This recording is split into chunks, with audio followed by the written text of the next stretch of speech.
দেখছেন চ্যানেল 9। প্রণব সাহকু আপনাদেরকে আমন্ত্রণ জানাচ্ছি। ঈদের পরে আমরা আবারও নিয়মিত যে ট্রান্সমিশন সেখানে চলে ফিরে এলাম এবং আমরা কেমন ঈদ হলো সেটার বেশ ভালোই বুঝতে পারছি যে বিশেষ করে এই কোরবানির ঈদে একটি ছাগল সব কিছু উলটপালট লণ্ডভণ্ড করে দিয়েছে। নিশ্চয়ই আপনারা বুঝতে পেরেছেন যে কার কথা বলছি এবং পুরো দেশ জুড়ে সেই আলোচনা এবং আমার কাছে মনে হয়েছে যে বাংলাদেশের যে চরিত্র একটি ইস্যু আসে দুদিন পর সেটি চলে যায়, কিন্তু এই ইস্যুটি সেরকম নয়। এই ইস্যুটি নানা পর্যায়ে নানা প্রশ্নের জন্ম দিচ্ছে শুধু একটি ছাগল। আমরা আজকের শিরোনাম রেখেছি ছাগল একটি উপকারী জন্তু। আমরা আমন্ত্রণ জানিয়েছি কলামিস্ট অধ্যাপক ডক্টর জাকির হোসেন এবং লেখক গবেষক নিরাপত্তা বিশ্লেষক মেজর অবসরপ্রাপ্ত ইমদাদুল ইসলাম, তাদের দুজনকে। আমরা শুরু করতে চাই অধ্যাপক ডক্টর জাকির হোসেনকে দিয়ে। জাকির হোসেন নিশ্চয়ই আমাকে শুনতে পাচ্ছেন এবং ঈদের পরে আমাদের নিয়মিত আয়োজন আজকেই শুরু হলো এবং সেই ধারাবাহিকতায় আমরা শিরোনাম রেখেছি ছাগল একটি উপকারী জন্তু। কোনো ভূমিকা রাখছে না, নিশ্চয়ই অনেক কিছু আপনার যোগ করা রয়েছে, কি যুক্ত করবেন? জি, ধন্যবাদ আপনাকে। এটা হয়তো একটা মজার বিষয় যে ছাগল একটি উপকারী জন্তু, কারণ ঈশ্বরগুপ্ত অনেক আগে, অনেক দশক আগে কবিতা লিখে গিয়েছেন পাটা নামে কবিতায়। আহ রসে ভরা রসময় রসের ছাগল, তোমার কারণে আমি হইলাম পাগল। আসলে এই ছাগলের সূত্র ধরেই, 15 লাখ টাকার ছাগল কেনার সূত্র ধরেই বাংলাদেশের মধ্যে যে ভয়ঙ্কর রকমের দুর্নীতি হচ্ছে, সেই দুর্নীতির একটা ঘটনা বেরিয়ে আসছে এটাকে সূত্র ধরে। এর আগে আরো অনেকগুলো দুর্নীতির বিষয় বেরিয়ে আসছে। তো আমি আপনাকে একটা জিনিস যুক্ত করতে চাই। হয়তো আপনি এই সময়ের ভিতরে যখন দুর্নীতির বিষয়গুলো বের হচ্ছে, তখন অনেকেই ধরে নিয়েছেন যে দুর্নীতি এই সরকারের আমলে। কিন্তু আপনি যদি বিগত সরকার সময়গুলোতে দেখেন, সেখানেও তত্ত্বাবধায়কের সরকার দ্বারা নির্বাচিত সরকারের সময় পর পর 5বার দুর্নীতিতে আমরা বিশ্ব চ্যাম্পিয়ন হয়েছি। এটা সত্য। প্রথমবারের মতো বাংলাদেশের ইতিহাসে 21 কোটি টাকা সিঙ্গাপুরের ব্যাংক থেকে ফেরত এসেছে বাংলাদেশে। কাজে দুর্নীতির যে বিষয়টি আপনি দেখতে পাচ্ছেন, শুধুমাত্র বাংলাদেশের সময় নয়, 5,000 বছরের ইতিহাস যদি দেখেন, হিন্দু আমলে দুর্নীতি ছিল। এখানে যে মুসলিম শাসকরা ছিল, বিশেষ করে তুগলক এবং খিলজিদের প্রশাসনিক এবং রাজনৈতিক দুর্নীতি ইতিহাসে আলোচিত বিষয় ছিল। হিন্দু শাসনামলে আমাদের হিন্দু ধর্মের একটা অন্যতম উৎস হচ্ছে আপনার মনুস্মৃতি। সেই মনুস্মৃতির 124 নম্বর অধ্যায়ে বলছে, মনুসংহিতার ভিতরে, যে রাজার উচিত যে সমস্ত রাজকর্মচারীরা, অপরাধপ্রবণ রাজকর্মচারীরা বিচার প্রার্থীদের কাছ থেকে উৎকোচ গ্রহণ করে, তাদেরকে রাজার উচিত নির্বাসিত করা এবং তাদের সম্পত্তি বাজেয়াপ্ত করা। আপনি যদি তারপরের দিকে আসেন, ষোড়শ শতাব্দীতে যে কবি মুকুন্দরাম, তিনি বলেছেন, তার কবিতার ভিতর লিখছেন, সরকার হইলা কাল খিল ভূমি লিখে লাল, বিনা উপকারে খায় ধুতি। অর্থাৎ সরকারের যারা রাজস্ব কর্মকর্তা অনাবাদী জমিকে আবাদী জমি দেখাই দিচ্ছে, তার বিনিময়ে আমরা ঘুষ দিচ্ছি, ধুতি ঘুষ দিচ্ছি, কিন্তু সে এটাকে অনাবাদী জমি দেখে আমাদের কাছে বেশি রাজস্ব আদায় করছে। মলুয়া লোকগীতিতে আপনি যদি দেখেন, সেখানে বলছে, আমি আমি বেশ ভালো বুঝতে পারছি যে এটি নিয়ে রীতিমতো আপনি একটি মানে পিএইচডি করার মতো পরিস্থিতি জোগাড় যন্ত্র করে ফেলেছেন।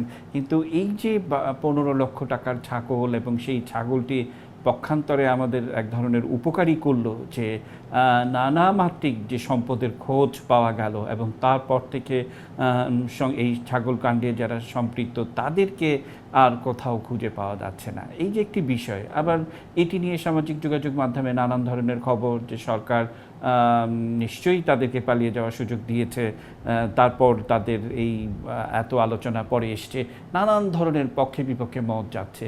তো সেই ধারাবাহিকতায় নিশ্চয়ই আপনি হোমওয়ার্ক করেছেন যে কি কি শোনা যাচ্ছে বা এই সর্বশেষই বা কি জানাবেন জাকির স্যার? আপনি দেখুন, এটা কিন্তু যে ছাগলের ঘটনার আগেও আপনি যদি চেষ্টা করেন, আপনি জানতে পারবেন। আপনি যদি ইংরেজি মিডিয়াম যে সমস্ত স্কুল কলেজ বিশ্ববিদ্যালয় যেগুলো আছে, আপনি দেখেন উচ্চ বেতনে যেখানে আছে, কারা পড়াচ্ছে আপনি খোঁজ খবর নেন। প্লট ফ্ল্যাটের মালিক আপনি খোঁজ খবর নেন। বিদেশে যাদের সন্তান পড়াশোনা করছে, সেই টাকা তো বাংলাদেশ থেকে যাচ্ছে, ডলার হিসেবে যাচ্ছে। কারা দিচ্ছে, কত টাকার বেতন পাচ্ছে, কিন্তু সন্তানদের জন্য কত টাকা পাঠাচ্ছে। কাজে এই খোঁজ খবরটা শুধুমাত্র পত্রপত্রিকার মাধ্যমেই নয় বা সামাজিক যোগাযোগ মাধ্যমে দেওয়ার মাধ্যমে হয়েছে এরকম নয়, আমরা জানি। কিন্তু আমরা এর বিরুদ্ধে ব্যবস্থা গ্রহণ করছি কিনা বা ব্যবস্থা গ্রহণ করা সম্ভব কিনা, এটার বিষয়। কারণ হলো, আপনি যদি দেখেন যে আমাদের যে সরকারি কর্মচারীদের বিষয়ে একটা আইন আছে, প্রতি বছর আপনার সম্পদের হিসাব দিতে হবে। তাহলে আপনি সম্পদের হিসাব যদি প্রতি বছর নেন, তাহলে তো বের হয়ে যাবে যে কারা এটার ভিতরে করছে। আর একজন বা দুইজন পালিয়ে গেছে এটা বড় কথা নয়। বড় কথাটা হচ্ছে দুর্নীতিটা এমন পর্যায়ে পৌঁছে গেছে, শুধু এখন নয়, বহু বছর ধরে, যে এখন দুর্নীতি করলে, আগে ছিল দুর্নীতি একটা লজ্জা শরমের বিষয়, যৌনতার মতো আড়ালে আবডালে করতো, যিনি করতেন একটা নিজেকে আড়াল করে রাখতেন। কিন্তু এখন কি, যিনি দুর্নীতি করছেন, দামি গাড়ি হাঁকাচ্ছেন, আপনি তাকে সম্মান করছেন, সমাজে দুর্নীতি করলে এক ধরনের গ্রহণযোগ্যতা হয়ে গেছে। আপনি যখন টাকা দিচ্ছেন, সে বলছে লোক টাকা নিলেও লোক ভালো কাজ করে দেয়, এই যে এক ধরনের গ্রহণযোগ্যতা। আর আপনি মতিউরের যে বিষয়টি আপনি আসছেন, তিনি কি টাকা ছাপিয়েছেন? ছাপান নাই। তিনি কি ব্যাংক ডাকাতি করেছেন? করেন নাই। তাহলে কোত্থেকে আসছে? আমরা যারা রাজস্ব ফাঁকি দেওয়ার চেষ্টা করেছি, আমরা যারা ব্যাট ফাঁকি দেওয়ার চেষ্টা করেছি, আমরা যারা এক্সাইজ ফাঁকি দেওয়ার চেষ্টা করেছি, কোটি কোটি টাকা তার হাতে দিয়েছি। এইভাবেই তো দুর্নীতিটা হয়েছে। সেই দুর্নীতির কারণে শুধুমাত্র একা মতিউর রহমান কেন, আমি যারা দুর্নীতির যারা ঘুষ দিচ্ছি তারা দায়ী নয়। কাজে সমাজের ভিতরে দুর্নীতিটা রন্ধ্রে রন্ধ্রে প্রবেশ করেছে। আমি সেটা বলেছি, যেটা 1000 বছর থেকে শুরু করে এবং একই সঙ্গে এই সরকার, তার আগের সরকার সবকিছুর মধ্যে জড়িত আছে। এখন প্রশ্ন হচ্ছে, এটাকে আমরা কিভাবে ঠেকাবো? একজন মতিউর রহমানের বিদেশ ঠেকাই দিলে কি দুর্নীতি বন্ধ হবে? না, বন্ধ হবে না। তাহলে সেই বিষয়গুলো নিয়ে চিন্তা করার সুযোগ এসেছে, সময় এসেছে যে আমরা এটাকে কিভাবে বন্ধ করবো। আমি ব্যক্তিগত মনে করি একটি সামাজিক আন্দোলন গড়ে তোলা দরকার। যেমন বাংলাদেশের ভিতরে এক সময় আপনি দেখবেন যে এক্সট্রিমিজম এমন পর্যায়ে চলে গেছিল, আত্মঘাতী বোমা হামলা পর্যন্ত চলছিল। বিশেষ করে হোলি আর্টিজানের পর যখন সরকারের উদ্যোগে স্কুল, কলেজ, বিশ্ববিদ্যালয়গুলোতে একেবারে শিক্ষার্থীরা, জনমানুষ মানববন্ধনগুলোর বিরুদ্ধে দাঁড়িয়ে গেল, আপনি দেখেন এই ভয়ঙ্কর একটি বিষয় জঙ্গিবাদ কিন্তু বাংলাদেশের ভিতরে অনেক স্তীমিত হয়ে গেছে। এখন সারা বিশ্বে আমরা রোল মডেল হিসেবে জঙ্গিবাদ দমনের ক্ষেত্রে। ঠিক তেমনি ভাবে একজন মতিউর রহমান নয়, একজন বেনজির নয়, বা একজন আজিজ নয়, এইটার সঙ্গে অনেকেই যারা জড়িত আছে, তাকে বন্ধ করতে হলে যে সমাজে যে ধরনের গ্রহণযোগ্যতা আছে, সেই গ্রহণযোগ্যতার বিরুদ্ধে আপনাকে প্রতিরোধ ব্যবস্থা গড়ে তুলতে হবে। অসংখ্য ধন্যবাদ। আমি একটু ইমদাদ স্যারের কাছ থেকে শুনবো যে স্যার, অধ্যাপক জাকির হোসেন যে কথাটি বললেন যে সামাজিক আন্দোলন এবং এই যে সোশ্যাল মিডিয়া, আমরা দেখেছি যে এইটি কিন্তু সোশ্যাল মিডিয়া সম্পর্কে নানাভাবে নানা বিষয় আলোচিত হয়, কিন্তু এই সোশ্যাল মিডিয়াই কিন্তু পরিচয়গুলো বারবার বের করছে। যেমন আপনার নিশ্চয়ই মনে আছে যে মতিউর, মানে তার অর্থের লোভ এতই প্রকট, তিনি তার সন্তানকে অস্বীকার করলেন, করার পর তিনি তার সন্তান নয় এরকম একটি মন্তব্য করলেন। এই সোশ্যাল মিডিয়ায় কিন্তু বিভিন্ন ছবি, ভিডিও আপলোড করে প্রমাণ করে দিল যে মতিউর মিথ্যা কথা বলছে। আবার জাকির স্যার যে কথা বলছেন যে সামাজিকভাবে যে এই সমস্ত মানুষগুলো যারা বাংলাদেশের অগ্রগতি, অগ্রযাত্রা পেছন দিকে টেনে ধরছে, এই সমস্ত দুর্নীতিবাজরা, তাদের বিরুদ্ধে একটা সামাজিক আন্দোলন গড়ে তোলা কতটা জরুরি, এবং এখন কেন তাদের পালিয়ে থাকতে হয়, পালিয়ে বেড়াতে হয় এবং মাথার চুল ফেলে বিদেশে যাওয়ার জন্য অপেক্ষা করতে হয়, এগুলো আমরা সোশ্যাল মিডিয়া এবং মেইন স্ট্রিম মিডিয়াতেও দেখছি। সেই ধারাবাহিকতায় নিশ্চয়ই আপনার অনেক কিছু যোগ করার রয়েছে। স্যার, কি যুক্ত করবেন? ধন্যবাদ। আসলে আমি ডক্টর জাকির যেটা 5000 বছরের ইতিহাস তুলে ধরলেন দুর্নীতির, সেখানে আমার মনে হয় একটা প্রচ্ছন্ন যে দুর্নীতি ছিল, এটা আছে, খুব একটা অস্বাভাবিক বিষয় নয়, এরকম একটা ভাবনা আমরা এখান থেকে পেতে পারি, বা আমাদের যারা অডিয়েন্স, দর্শক শুনছেন, তারাও মনে করবেন যে হ্যাঁ, অতীত হয়তো ছিল, এখনো হচ্ছে, এরকম বিষয়টা কিন্তু সেরকম নয়। এটা আমার কাছে অত্যন্ত বেদনার এবং লজ্জা। এই যে আজকে যারা নিশ্চয়ই এরা মেধাবী ছাত্র আমাদের, বা ছাত্রী, বা যারাই হোক, তারা বিশ্ববিদ্যালয়ে পড়ালেখা করেছে, তারা নিজেদের যোগ্য প্রমাণ করেছে, বাট আমাদের সমস্ত শিক্ষা ব্যবস্থা এমন কোথাও এমন গলদ আছে, বা আমাদের সামাজিক ব্যবস্থাপনায় এমন এমন গলদের সৃষ্টি হয়েছে, আমাদের রাষ্ট্রীয় নীতি নির্ধারণে এমন এমন জিনিস সৃষ্টি হয়ে যাচ্ছে, যেখানে একদিকে কেন যারা, যেন মতিউরের কথা বললে, মতিউর একজন উনি ইয়েতে ছিলেন, এনবিআর এর সবচাইতে সংবেদনশীল পদে ছিলেন, উনি সোনালী ব্যাংকের পরিচালক ছিলেন। এখানে নীতি নির্ধারণ থেকে যেমন এক ধরনের, সবাই আমরা জানি, আজকে কালকে যেমন আমাদের মহান জাতীয় সংসদ একজন সংসদ সদস্য বলছেন যে কেউ যেটা পারলো না, ছাগল সেটা পারল। এটা কিন্তু একটা জাতির জন্য অত্যন্ত বেদনাদায়ক। অর্থাৎ আমাদের বিভিন্ন রন্ধ্রে রন্ধ্রে শিক্ষা ব্যবস্থা, আমি প্রথমত আমাদের শিক্ষা ব্যবস্থাকে এখানে অনেক বেশি ঢেলে সাজানোর একটা সময় আসছে। যেমন আমি বলি, জাকির ভাই যেটা বললেন যে প্রাচীন কালেও এটা ছিল, প্রাচীন আবার আমাদের যারা বৈদিক যারা ছিল প্রাচীনকালে, তাদের প্রার্থনা ছিল, প্রভু আমাকে অসৎ পথ থেকে সৎ পথে নিয়ে যাও, প্রভু আমাকে অন্যায় থেকে ন্যায়ের পথে নিয়ে যাও, প্রভু আমাকে নরকের যন্ত্রণা থেকে স্বর্গের পথে নিয়ে যাও।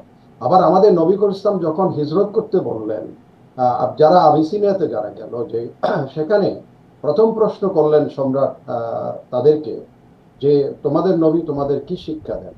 তখন উত্তর দিল যে আমাদের নবী প্রত্যেক নামাজের পরে বললেন তোমরা সৎ পথে থাকবে, সৎ পথে চলবে। এই জিনিসগুলো কিন্তু আমাদের শিক্ষা ব্যবস্থা থেকে অনেকটা বিদরিত। শিক্ষা কি দিচ্ছে এখন? এই সমাজকে নষ্টের দিকে ঠেলে দিচ্ছে। এই যে আজকে দেখেন আমাদের শিক্ষায়, যেমন আমি দেখি কোনো কোনো মন্ত্রীর বাসার সামনে দিনের পর দিন বসে থাকে আমাদের ছাত্ররা এক নজর দেখার জন্য, এবং কি কখন একটু হাত নাড়বেন এই নাড়াটা দেখার জন্য। এরা কিন্তু বিশ্ববিদ্যালয়ে যাচ্ছে না, ক্লাস করছে না। মধ্যবিত্ত শ্রেণীর ছেলেদের মা বাবারা মনে করছে আমার সন্তান তো বিশ্ববিদ্যালয়ে পড়ালেখা করছে, পাঠ নিচ্ছে, ভালো মানুষ হচ্ছে। সে কিন্তু শিখে যাচ্ছে শুরুতেই মাস্তানি করে, গুন্ডামি করে, চুরি করে, ডাকাতি করে কিভাবে সে টাকা পয়সার মালিক হবে। কারণ তার সামনে যারা উদাহরণ, রোল মডেল, তাদের চরিত্র সে দেখছে এবং এবং এবং এই ধরনের চরিত্র দেখেই সে কিন্তু বড় হচ্ছে। সে কিন্তু করছে। আমি আমার স্যার কথা আসবো হচ্ছে, আপনার কাছে, আমি অধ্যাপক জাকির আরেকটা হোসেন, জিনিস আমার কাছে আপনার কাছে একটি ছোট্ট বিষয় জানতে চাইবো যে আসলে এই যে 15 লক্ষ টাকার ছাগলের কথা আজকে শুধু বাংলাদেশই নয় এবং পুরো দক্ষিণ এশিয়া জুড়েও কিন্তু এটি আলোচিত একটি ঘটনা। এই আমি ধারাবাহিকতায় সেজন্য আমরা বললাম এটা বেদনা, যেমন যেমন এটা এমদাদ স্যার আনন্দের বলছিলেন, বিষয়, এটা বেদনার এমদাদ স্যার কথা যেমনটা বলছি। বলছিলেন যে ছাত্র তাদের যে শিক্ষার একটা ব্যাপার থাকে, এবং আমরা কি কখনো আমাদের সন্তানদেরকে 15,000 টাকার বই কিনে দিয়েছি যে সৃজনশীলতা শিক্ষার জন্য, মানসিক উৎকর্ষতা বৃদ্ধির জন্য? তো আমরা কিন্তু যে ঘটনা আমাদের সামনে দাঁড়ালো যে 15 লক্ষ টাকার ছাগল, এবং সেই ছাগল জাতীয় সংসদে যেটা আলোচিত হয় যে ছাগল যেটি করলো আমরাও সেটি করতে পারলাম না, অর্থাৎ ছাগল বলে ছাগলকে হেলা করার বিষয় কিন্তু অবশ্যই নয়। আমি জাকির স্যার আপনার কাছ থেকে শুনবো একদম ছোট্ট একটা বিরতি নিয়ে ঘুরে এসে নিচে, ছোট্ট বিরতি, আমাদের সঙ্গে থাকুন।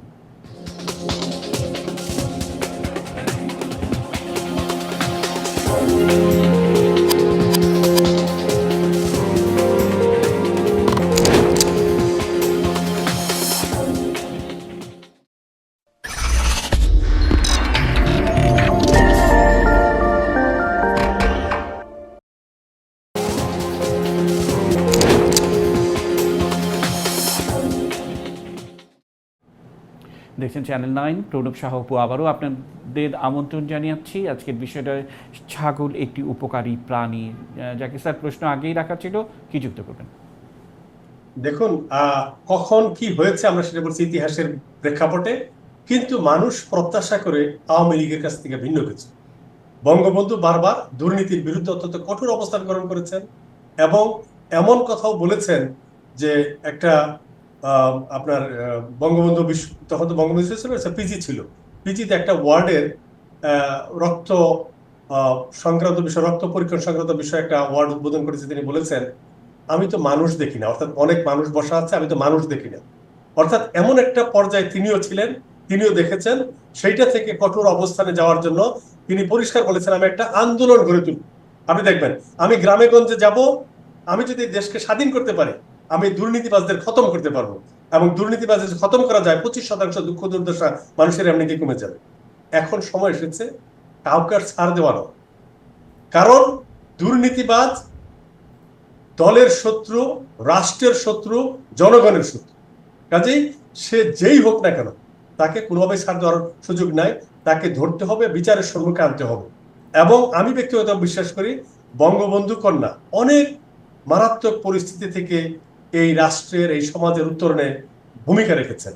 এইখানে তিনি যে জিরো টলারেন্সের কথা, ক্ষমতা গ্রহণ করার কথা বলেছেন দুর্নীতির বিরুদ্ধে, শূন্য সহিষ্ণুতা, সেই শূন্য সহিষ্ণুতা নীতির প্রতিফলন হতে হবে। এখানে আমি জানি না, এখন পর্যন্ত বিতর্ক আছে যে মতিউর বাংলাদেশ থেকে বের হয়ে গিয়েছে, আরেক গ্রুপ বলছে না বের হয়ে যায় নাই। বের হয়ে যাক বা বের হয়ে না যাক, দুর্নীতির বিরুদ্ধে তার যত সম্পদ আছে বাজেয়াপ্ত করতে হবে, দৃষ্টান্ত স্থাপন করতে হবে, যাতে অন্যরা ভয় পায় দুর্নীতির বিষয়ে এরকম কোনো ঘটনা সংঘটিত। জাকির স্যার, আমি একটু এমদাদ স্যারের কাছ থেকে শুনবো। অধ্যাপক জাকির যেমনটা বলছিলেন যে দৃষ্টান্ত স্থাপন করতে হবে, আসলেই আমরা আন্তরিক কিনা যে এসবের বিরুদ্ধে। এবং বঙ্গবন্ধুর কথা বললেন এবং বঙ্গবন্ধু সর্বত্রই বলতেন যে চোরের একদিন গৃহস্থের কয়দিন, এটা আমি দেখতে চাই। এবং যে কথাটি বারবার এসছে যে কারা তাকে প্রোটেকশন দিত, তারা কিন্তু এখনও এই মুহূর্তে নানাভাবে তাকে রক্ষা করার একটা চেষ্টা কিন্তু চলছে। এবং সেইটি এক এক সময় এক এক অবস্থানের কথা আমরা গণমাধ্যমে দেখতে পাচ্ছি, কিংবা দুর্নীতি দমন কমিশন স্বাধীনভাবে তদন্ত করছেন সেটি নিয়েও কথা শোনা যাচ্ছে।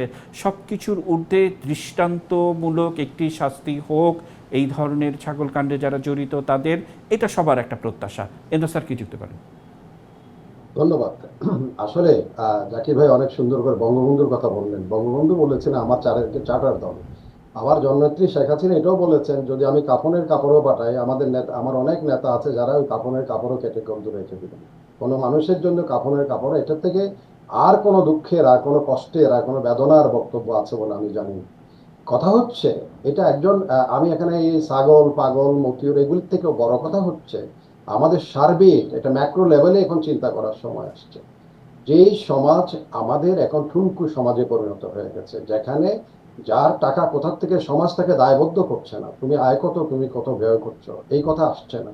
এটা রাজনীতির ক্ষেত্রে, এটা আমলাদের ক্ষেত্রে, এটা প্রশাসনের বিভিন্ন ক্ষেত্রে রন্ধ্রে রন্ধ্রে আজকে তাকে সে প্রশ্নের মুখোমুখি হচ্ছে না। তার মানে হচ্ছে এই সমাজ এখন সেই প্রশ্ন করার মতো সাহসিক অবস্থানে নাই।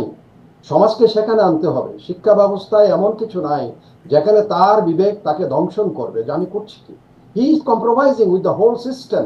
আপনি তাকে এই যে একটু করে জাকির ভাই বললেন যে কত হাজার কোটি টাকা রাষ্ট্রের এই যে রেভিনিউকে তার ইয়ে করে দিয়েছে, নষ্ট করে দিয়েছে নিজের ব্যক্তিগত লাভের জন্য। 1-2% হয়তো সে নিয়েছে, 100-200% ছেড়ে দিয়েছে, ছাড় দিয়েছে।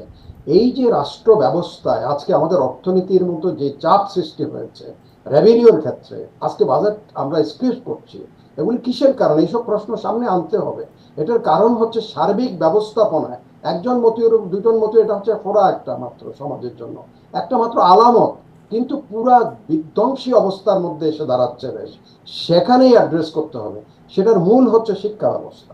শিক্ষা যদি তাকে বলে যে আমি বিবেক দ্বারা ধ্বংসিত হচ্ছি, I am accountable to my conscience, আমার বিবেকের কাছে আমি দায়বদ্ধ, এর থেকে বড় দায়বদ্ধতা কোনো নাই। সে যে ধর্মীয় আচরণের মাধ্যমে সে যে ভয় পায় যে আমার পরকালে গিয়ে এটাকে আমার জবাবদিহি করতে হবে, আমি এই টাকা পয়সা দিয়ে কি করবো। এখন একজন মতিউর হয়তো আফসোস করতে করতে শেষ, তার নিজের কত কি পরিস্থিতি পড়লে বাবা বলে আমার সন্তান নয়। কিন্তু এইটা কি একজন ব্যক্তিকে নিয়ে আমরা খুব খুশি হওয়ার কিছু নাই। এটা আমাদের সমাজের একটা উলঙ্গ যেই অব্যবস্থাপনা, একটা সমাজের ধ্বংস হয়ে ধার প্রান্তে আসার বক্তব্য এর মাধ্যমে আমরা পাচ্ছি।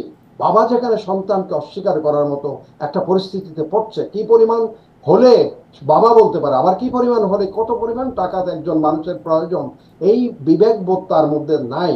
এগুলোর থেকে আমার এইটা বিষয়টা কিন্তু আমাদের কাছে রম্য। এই জন্য রম্য যে ছাগল যেটা পারলো আমরা কেউ পারলাম না, তার মানে পুরো জাতিসত্তা একটা ছাগলের পর্যায়ে চলে যাচ্ছে আমরা। এই রম্য থেকে এটা হচ্ছে বেদনা। রবীন্দ্রনাথ বলেছেন বাহিরে যার হাসির ছোটা, ভিতরে তার চোখের জল। আমরা এটা হাসছি, কিন্তু পুরো জাতির ভিতরে একটা চোখের জল এখন সৃষ্টি হবে। এটার কারণ আমরা এটাকে আমরা অধ্যাপক জাকির হোসেন, সামাজিক যোগাযোগ মাধ্যমে কত কিছুই আমরা দেখি, এবং নিশ্চয়ই আপনার কাছেও একটি ছড়া সেটিও পৌঁছে যাওয়ার কথা।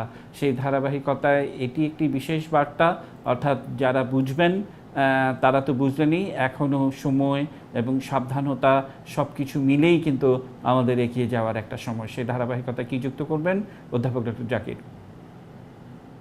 আমি মনে করি যে সর্বশেষ বঙ্গবন্ধু কন্যার কাছে মানুষ যে প্রত্যাশাটি করে সেটা হলো কখনোই দুর্নীতিবাজ আইনের চাইতে, বিচারের চাইতে, রাষ্ট্রের চাইতে বড় হতে পারে না।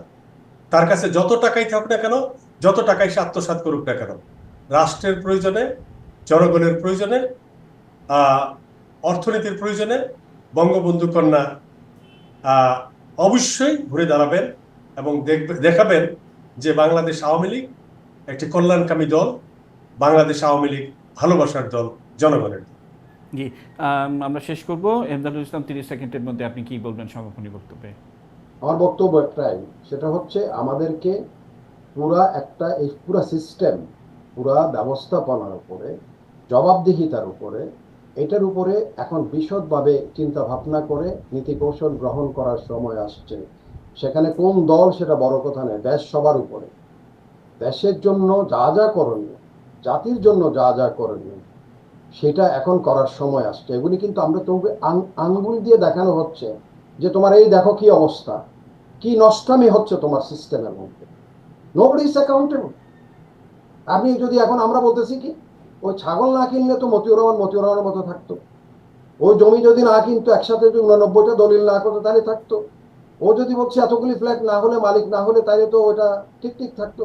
তার মানে হচ্ছে এখানে ফ্ল্যাটের দোষ, জমির দলিলের দোষ, এটা ছাগলের দোষ। আমরা জাতি হিসেবে যাদের এগুলি এক্সপ্লেনেশন দায়বদ্ধ, তারা কোনো অবস্থায় কোথাও দায়বদ্ধ নয়।